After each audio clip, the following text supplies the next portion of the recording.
Apparently, the big bad SEC is scared of the Big 12. Just ask their coaches and commissioner. You're talking ball with the Big 12 squad, sponsored by Game Time. From Oklahoma State to Utah, from Kansas State to BYU, from Houston to Texas Tech, it's the local experts of the Locked On Podcast Network bringing you scoops, breakdowns, and the most comprehensive preview of the upcoming Big 12 weekend. Buckle up.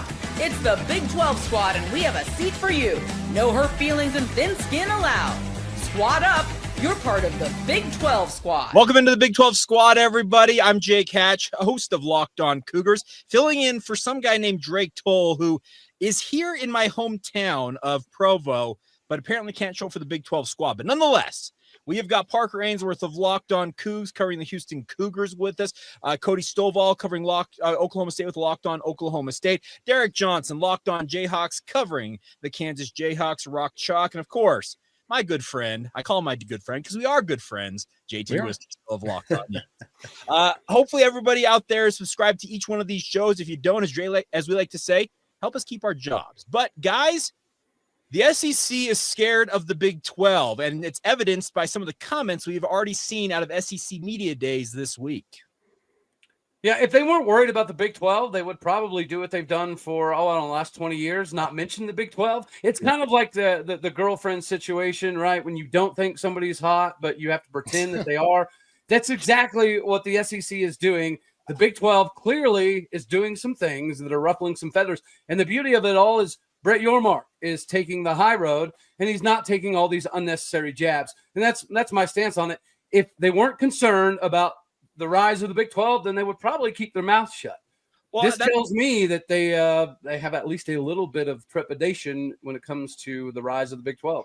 Well, can't we draw a direct line to Brett Yormark espousing wanting to play with the 5+11 model when it comes to the college football playoff expansion and them prevailing essentially because the SEC, their coaches, Greg Sankey, have all signed on to that. Isn't that a direct shot that Brett Yormark kind of threw their way and the SEC like essentially ate it hook, line, and sinker, right? Yeah, I think it's interesting. Obviously, it's because they're recruiting in Houston's backyard. So I know Texas, Oklahoma, A&M, and then to some degree Missouri, and their transition over to the SEC from the Big 12, with the exception, I guess, of Oklahoma last year. The other three all had a lot of success in the SEC that they didn't have in the Big 12, and the conversation seems to be stemming around this like idea of a schedule and like how many conference games they do and don't play or whatever. And clearly, just looking at their win-loss record, like A&M's first year in the SEC, they won 11 games. They hadn't won 11 games in almost 15 years of the Big 12 play before that. I think it's fair to say that having that extra like bye BUY game at the end of the season or like those things clearly make for an easier schedule. And that's not to say that there haven't been great SEC teams in the last 25 years, but clearly there's some after the schedule that works in their favor that they're just not wanting to admit. Well, I'll say this really quick. Texas would have been good if they were in the Big 12 last year. I don't think any of us on here are going to disagree with that. But what do we also know? There are really dang good teams in the Big 12 because why is the SEC scared? A Big 12 team nearly beat them, and they can see how close they are. And you know who they should be terrified? Texas and the rest of the SEC? It's another school in Texas. It's Texas Tech because the SEC's whole thing is we have the most draft picks. We have the most talent. Texas Tech just landed a top 3 portal class. So that argument you're going to make about we're most talented this, we're most talented that, if Texas Tech is right there at the end of the year, they can make that argument easily too. So they should be scared about the Big 12. And a lot of these NIL things are probably those schools being nervous about the Techs and some of the other schools being able, like BYU landing the top basketball player, right? Those schools being able to land the upper echelon players that are going to allow them to beat the SEC and Big Ten and crush their precious narrative that they're the superior conferences by a wide margin, which is not true. Pair of Cougars here also got 5-star quarterbacks and somewhat saw them drop in rankings after picking Big 12 schools when they were like both top 3 in the country. Are you talking about Reeson or Wegman?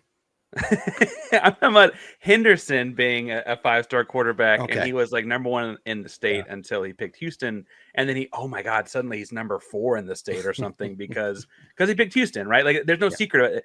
Diabell raises because he picked Texas. We don't have to like. They're playing in t-shirts and shorts right now. They don't have to act like this didn't happen. It just happened. Well, okay, Parker, and that's the thing about this is BYU beat out Oregon for Rider Lions, and then they turn around and grab Bryson Beaver, and magically Bryson Beaver goes from what was a 3-star prospect and a commit to Boise State that suddenly he's a 4-star, borderline 5-star prospect a few weeks later because he's committed to the Oregon Ducks. Come on now, everybody. There's great inflation going on. Cody, do you ever think about if T. Boone Pickens was still kicking and stuff, would you guys beat Texas Tech right now? It's funny you say that. Yes, we were having this conversation with some of my friends recently. If Boone Pickens was still alive, things would be drastically different. He would be the Cody Campbell before there was a Cody Campbell.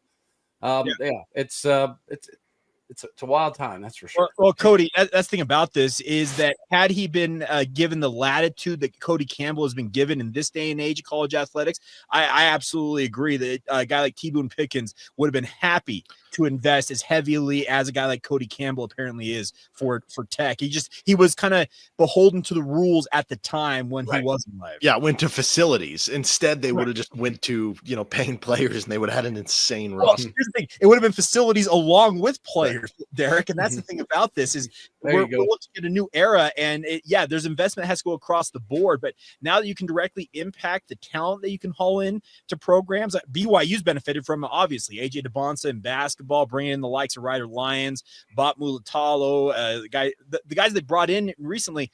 You don't do that without having some pretty deep pockets. And I think that's the other thing, going back to the SEC topic here, is the SEC for so many years, we all know the stories of bagmen, and the SEC was the king of this and paying players under the table. Well, guess what? Now it's above board and everybody else can get in on the action. There's a reason why they're quivering in their boots, because they look at it and say, man, we have competition now. They do. And you see even a team like a Utah, who they don't have the deepest NIL pockets. They have 2 first-round offensive tackles. Like, that's one of the SEC's biggest thing, right? Their offensive line, their defensive line, bigger, stronger, badder. Well, why does Utah have 2 offensive linemen that almost every other SEC team would love to have as their starting tackles? So we are seeing that gap thin.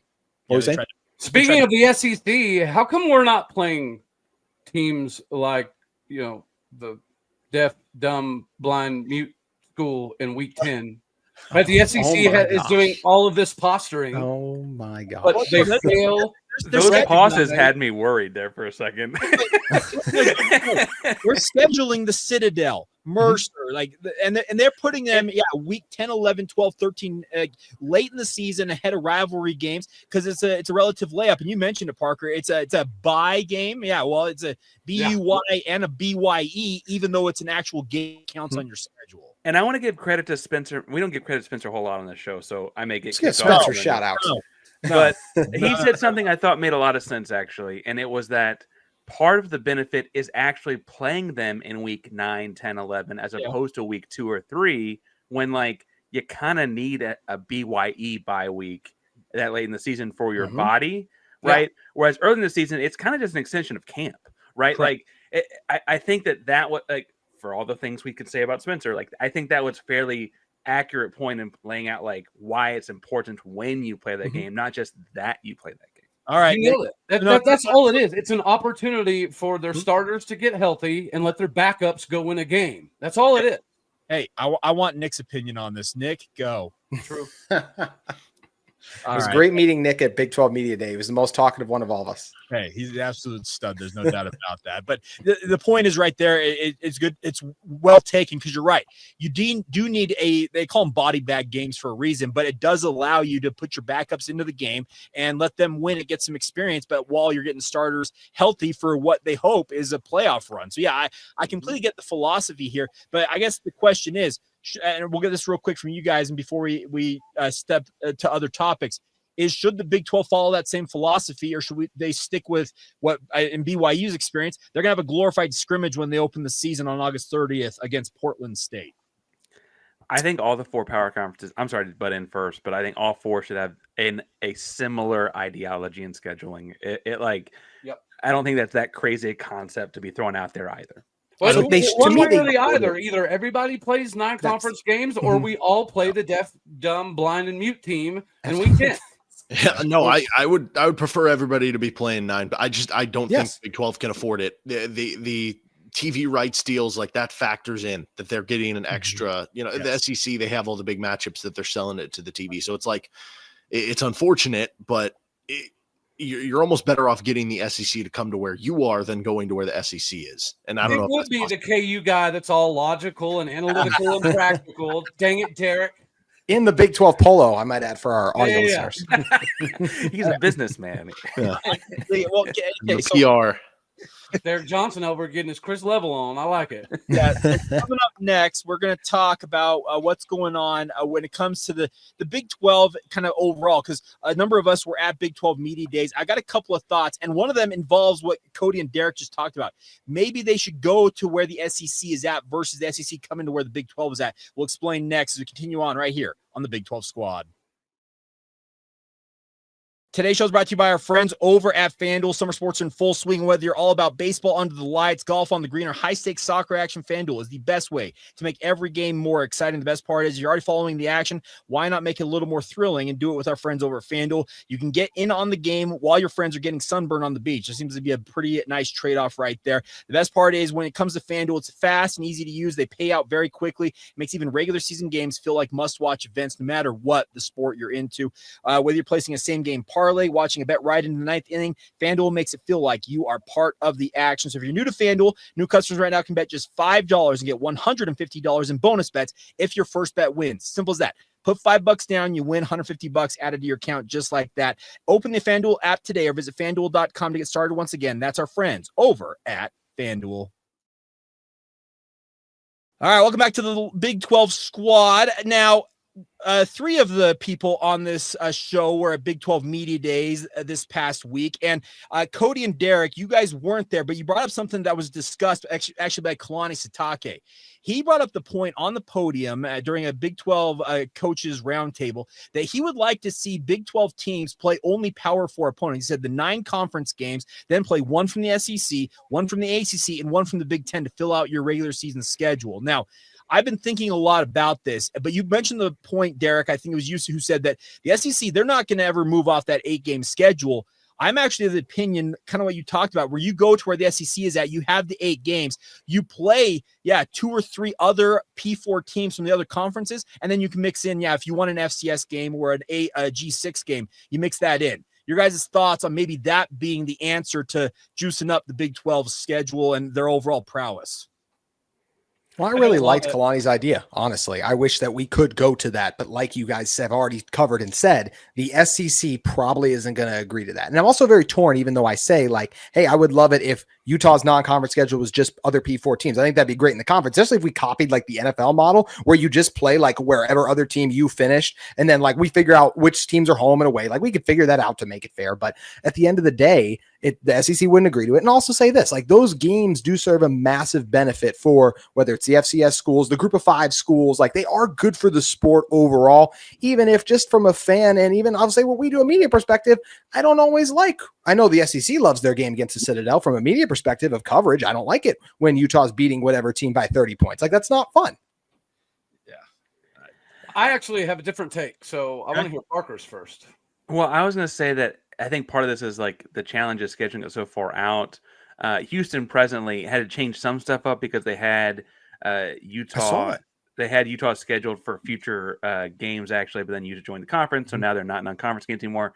But they've got LSU in 2027. They've got Oklahoma in 2028. Isn't that the dumbest thing ever, though? Like all these other major league sports, like the NFL releases their schedule in April the same year. Like we don't have to do this. The athletic directors have made their own bed this way. Well, they're like, oh, I'm sorry, it's so complicated. It's like you're the ones who made it complicated. Just uncomplicate it. Just stop doing it. Derek has got a very good point because BYU coming out of independence, guys, there are non-conference games for BYU they contractually are obligated to play that they have pushed out as far as 2035. It's absolutely ridiculous. I for the life of me, I'm with you, Derek. They just need to tear them up and say, hey, we're starting over and we're starting fresh. But Cody, you said you had a different take. I'm excited to hear this. Yeah, I think it's too much. Okay. Like without having the Citadel, or as I like to call them, the blind, deaf, dumb, and mute. Said 3 times now. And in week 10, I'm gonna handle this. I'm waiting on JT to make sure. The next time I see JT, he better have a school for the blind, deaf, dumb, mute shirt on. But anywho, I think that it's little sisters of the poor. That's what everybody calls them. The poors, the little sister of the poor. The poor. I didn't know if you were channeling your inner Mike Gundy there. But, yeah, I think that it's too much. In theory, it's a great idea because the wear and tear already in the Big 12 is The NFL guys, they play their 17-game regular season schedule and then playoffs, and they don't get bye weeks. Yeah, well, these guys aren't in the NFL, and we're talking about things being somewhat even. If the SEC gets to play the Citadel in week 2, and then they get to play, Valdosta Deaf State in week 10, then they still are at an advantage. Like the Big 12, by the time you get to the Big 12 title game, a decent portion of your roster is going to be banged up. Right? That's synonymous across all of college football, which is why the SEC builds in those ridiculous Week 10 matchups. And we're talking about games of the Big 10 and the ACC, playing some Big 10 schools. Yeah, that would be kind of cool. But outside of the top 4, they're a shell of a conference. The same about the ACC. Who's a shell of a conference?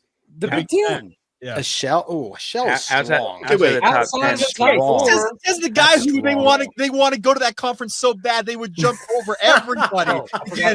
You're funny, Jay. I looked up something that JT said actually because that was a really interesting idea. The idea that you could play like, hey, the Big 12 is going to play the SEC. If you finish 5th, you play the other 5th team. We'll figure the home and home whatever out, right?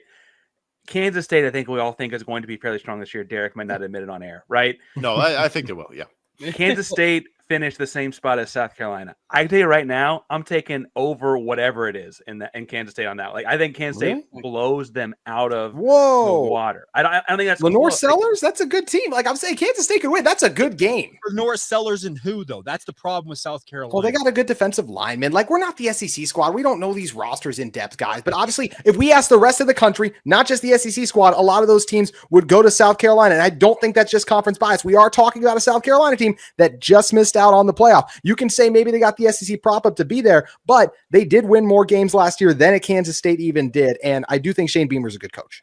But I think Kansas State lost those games because they're in this conference. Is what I'm saying, right? Like, I think that's part of it. Okay. As one of the programs that beat Kansas State last year, I should be actually.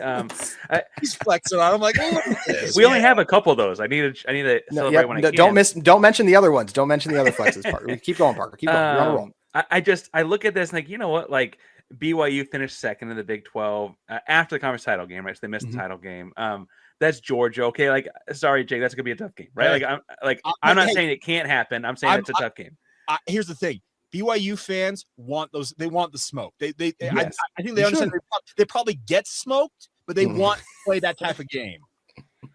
Well, and we thought ASU would get smoked, right? And they gave Texas a game. So that's why we just want the chance to play these games on the field. That's something we can all agree with, regardless of these hypotheticals, who we think would win. We just want the chance. It sounds like you just want to be in the Big 10. That's what it sounds like. Yeah. Oh my goodness. I'm just literally, you guys are Wisconsin. No, but you all said Wisconsin, Minnesota, Indiana. Like these are some legit brands and teams. I'm not just going to say that conference is a shell of itself outside the top Penn ones. State, Michigan, Ohio State, Indiana. Indiana's had one good year in the last 20 seasons. What are you talking about, JT? I can't. Okay, we're just going to say they're the same crossover with the Big 10 and not the SEC. We're talking Kansas State, Minnesota. Oh, geez. Yeah.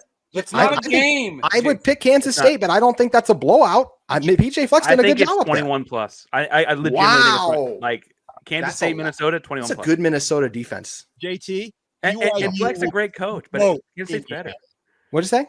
You just got through saying we don't know. BYU would not. I do not think BYU has smoked Indiana. Maybe they could win. I think that would have been a great game. Are you serious? They literally only lost to the two teams that made it to the national championship last year. Because Indiana is no. JT, you are high on the wrong supply. Y'all think they would smoke them? Indiana's canceling futures. No, y'all are high on Cougar, whatever. Jake's passing out Cougar tails out here or something. Kurt Signetti canceled the only Power 5 game that they have scheduled non-conference wise for the next 8 years. I agree. I don't like that. I agree with that. But that doesn't mean BYU would smoke them. They literally beat. How many other teams did they beat? Give me BYU against Indiana. I would love to watch the Cougars run rough. They might win. I'm just saying. I think it'd be a good game. I'm not saying by 20. I'd take it by 20. I think Utah and Oklahoma State could have had an opportunity to beat Indiana. I'm not going to. Well, Oklahoma State was pretty rough defensively last year, so I won't go that far. And Utah's offense is pretty Indiana bad. played 5 games where they could have played their backups and still probably won. Oklahoma State's the case study. They were 1-0 against the SEC and 0 against the Big 12. That's the case study, right? Like that's it right there. Baby, we don't want to use one. That's a dangerous thing to use one game and say it's just the precedent for each conference. But I get the point you're trying to make. I'm using the other 9 too. I'm saying but you just made it sound like because Oklahoma State beat Arkansas. I'm just saying they're on like we deserve those opportunities to win those games. And I'm just saying just because Oklahoma State beat Arkansas does not make the entire Big 12 better than the SEC. No, but Arkansas won 3 SEC games. I know Arkansas was solid. I think they beat Tennessee too. So we're saying any given Saturday is possible, but I'm not saying Oklahoma State would have won 3 SEC games last year is what Parker's saying. They could have. Transitive property is, I get transitive property does not always work, and that's a math term for the folks at home. But Derek, what does transitive property mean? I don't think we can be talking about that stuff. I don't think we can get political. No. All right. Well, here's the thing. We're gonna finish up today's show with something that some of our hosts that are not on tonight's show, I can tell you exactly where they're at, and we'll explain where they're at coming up next.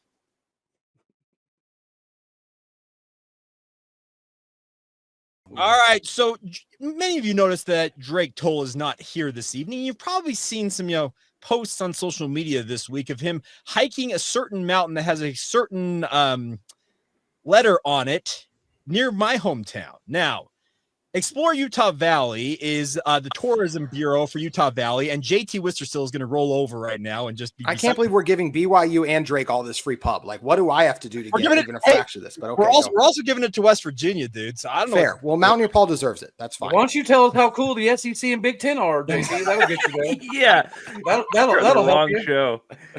JT's going to be like a guest host on both the Big Ten. But here's the thing. So Explore Utah Valley is bringing content creators like our good friends Paul and Drake out to Utah to essentially check things out. I had a chance to go up to Sundance, where Robert Redford originally founded the Sundance Film Festival, the actual resort itself, on Monday, and had a chance to eat with Drake. And we had a great time talking with people at Sundance. Paul and I went and saw The Wizard of Oz up there at Sundance as well. Drake, yes, that's a real sentence. They saw The Wizard. Jake Hatch, the host of Locked On Cougars, and Mountaineer Paul, West Virginia, went and all saw The Wizard of Oz together in Utah. That was a real sentence. We followed the Yellow Brick Road, JT. I'll tell you that. Speaking of following the road.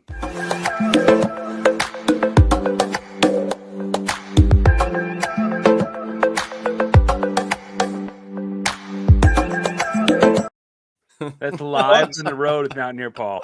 Mountaineer Paul so is good. driven at what 2,500 miles. I don't know how far it is from Morgan Shout County. out MP, man. They go across the country, and that's one of the videos he posted from the road.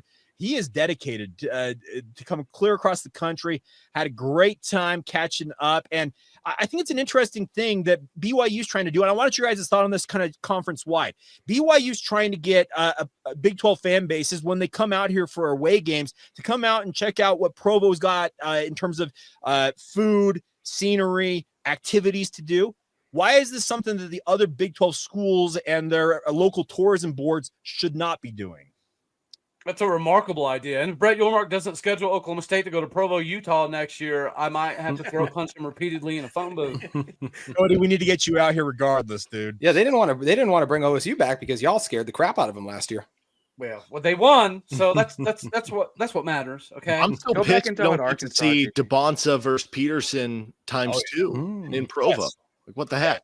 Yeah, here's the thing about that, Derek. I'm just flabbergasted that they didn't take care of that, because you want to feature those two guys as often as possible. It feels like. Yeah, throw the scheduling lexicon or whatever they call it out the window when you get when you have an opportunity to spotlight matchups like that. You absolutely should. But fun question though is, I mean, obviously we're going to plug Provo because we got some guys that are doing a good. I'm sure they're going to tell us all about it next week. Yeah.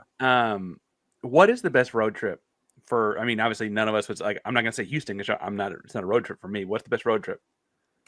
Well, I wouldn't go Utah. Ones are so far out of the way. That's a long drive. Like, I love the destinations, but that's a long drive. But like, once you get Jake, Provo's actually been on my top 3 bucket list. No, it's stunning when you make it. When you say, like, okay, I guess I said it just depends on the road trip. Like, because a lot of the Big 12 fans listening, they're going to have to drive a very long way to get to Salt Lake City and to get to Provo. If you're a UCF fan, like, BYU is not a road trip. Well, that was what I was going to say. I can tell you, for BYU fans, UCF is absolutely a road trip because they want to go to Disney World. Trust me. I'm about to say, like, does UCF have a road big trip. advantage in this though? Because they've got UCF's got a big advantage in this competition. Well, okay. Now here's the thing though. So Provo has an airport that's become a regional airport. They now have American Airlines, Breeze Airways, Allegiant, and I think one other airline are flying literally across the country. You can fly directly into Provo, and I'm telling you, that Provo airport, you can be from the Provo airport to BYU's campus if you hit the lights right in 10 minutes. It's gotten better. You're right. But the Salt Lake City airport is still better, just like the football team, college football team in Salt Lake City is still better than the one in Provo. But that's my opinion.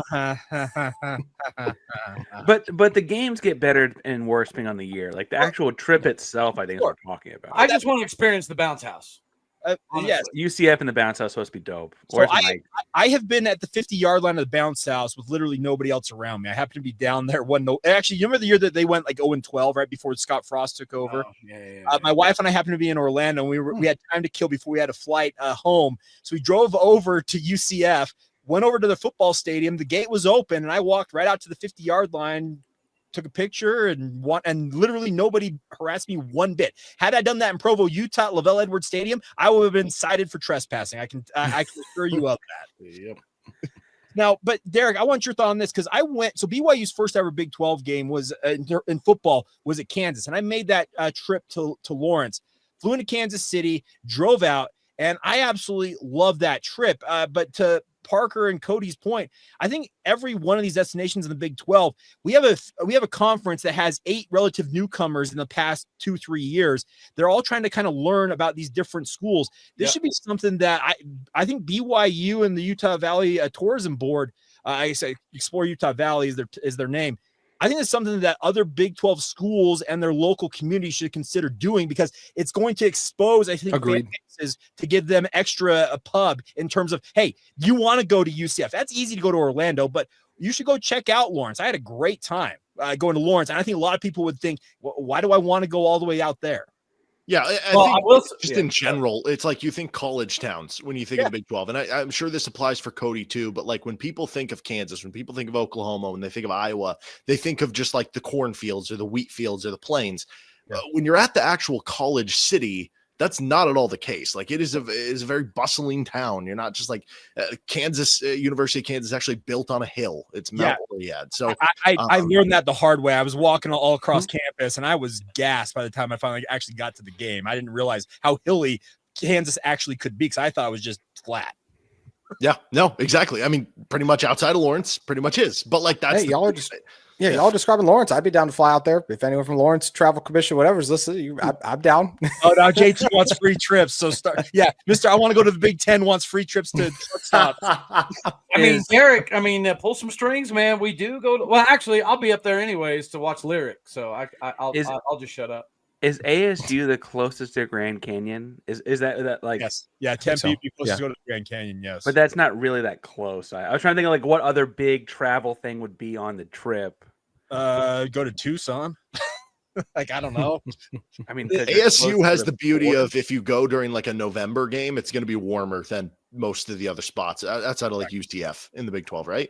I mean, I guess the Texas and I could sell you on Houston and the food city. It's fourth biggest city in the country, right? Like I could sell you on that. I just as far as like it's not like the hiking outdoorsy stuff that would be at BYU Utah. That's Utah. Boulder Houston and Orlando need this. Houston and UCF need this least than anyone, in my opinion. And Salt Lake City is probably not too far just because of the ski city and some things. And Jake, you already mentioned just a lot of people will fly like to Utah because the Salt Lake City is an international one. But Provo Airport, they have made a ton of progress, and it is a great area. As much as I give Provo and BYU crap, like it is a great area down there too. So I am glad that people get to see that, and hopefully more to make the trip out there. Now he's trying to make amends, guys. He wanted to jump. I won't make amends. Actually, can I get back on the bad graces, everyone, before we get out of here? Got a quick football focused question for y'all since last. All right. Well, that's gonna hold on. I do want to say I've been seeing on Twitter all of these Utah fans talking about Rice Eccles is the most difficult place in the Big 12 to play by far. I do want to go check that out. I would say it is, but I think there's a lot of difficult ones. I'll also just say I thought it was crap that was spewed on Locked On Big 12 when they said that BYU is a better atmosphere than Texas and Oklahoma, but we can do that on another show. I like BYU. Like, that's not supposed to be shade at BYU. I just think Texas and Oklahoma are better. Y'all don't understand how empty that stadium in Austin can be when they're not very good. JT, like, you and I have a really good friend who actually told me that he would pick BYU over Utah in terms of game day atmosphere, and he's a dear friend of both of ours. So, really? All right. So, okay. I'm just saying. You'll shut me up on that today, Hatch. There's almost too much Everybody to do. come to Stillwater, Oklahoma. You can do some drinking, some dipping, some cow tipping, all in the same day. Cow tipping, yes. Let's go. Yeah. All right. Well, that's going to do it. A big thank you to everybody for tuning in. That's Parker Ainsworth from Locked On Cougs for your Houston Cougars fix every single day. Cody Stovall, Locked On Oklahoma State. Derek Johnson's got you covered with the Kansas Jayhawks with Locked On Jayhawks. And then, JT Wistersill, soon to be host of the Big Ten squad, host of Locked On Utes. Thank you to everybody for tuning in. Make sure you subscribe, rate, and review each of these shows. And join us back here next week on the Big 12 squad.